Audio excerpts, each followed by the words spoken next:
Well, this morning, a Playhouse Square program that helps Parkinson's patients fend off the fallout from the disease is now among an elite group. Mike, you gave us a sneak peek of this before it officially launched. Yeah, we were there for that first class in the lobby of the Connor Palace a year ago, and today I'm following through as the Arts and Minds Initiative picks up a special honor. This is actually really cool. The initiative creates arts programming for people with neurological disorders in Northeast Ohio, and those efforts earning Playhouse Square the title of a Dance for PD licensed affiliation.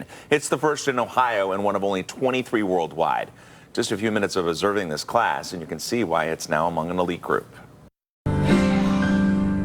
We have live music for every class, which is in fact the only place where you're having live music with Dance for Parkinson's. Every Monday, Joan Meggett leads Dance for Parkinson's classes at Playhouse Square. I see people kind of relax and start to play. That's the biggest thing. In the crowd, Larry Shear of Moreland Hills. It's his first time here. It sounded like something that would get me out of the house and get started moving my body. Larry was diagnosed with Parkinson's disease a year and a half ago, and the things he did daily without much thought became challenging. Suddenly, either you can't do them or you do them a lot more slowly, and it can get you down. The classes not only create much-needed community to combat the despair that can set in. The socialization has been wonderful for me. But the movement helps patients hold on to their mobility. Take a swim, reach out for someone different. Hello!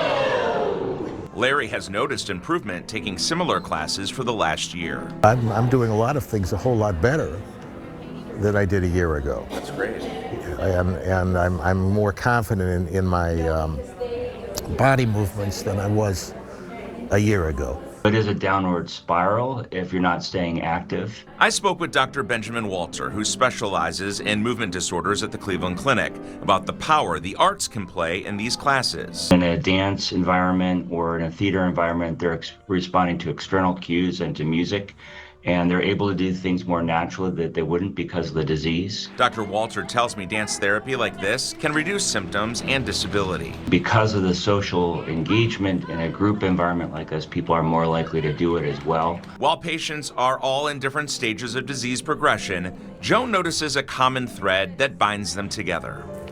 My biggest observation is that people can do a lot more than they think.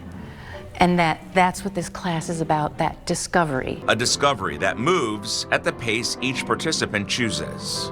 I've seen people go slower or do a different arm movement. It's their class.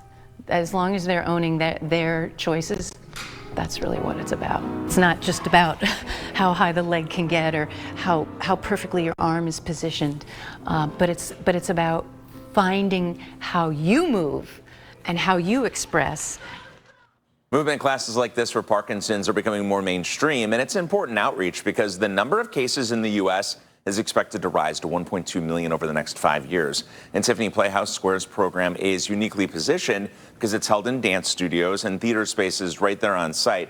And Joan tells me that things like the draperies, the chandeliers, that ornate decor can really enhance the experience. It's a beautiful space, or spaces that they've used, and it just kind of elevates movement. I love that. And I'm sure they just feel free, right, to be around people who are experiencing the same thing that they are. This is a safe space. You heard Larry say, like, it's just a huge community support network, which is great to see. Hopefully your story can help others, too, especially learn about this program. That's the goal.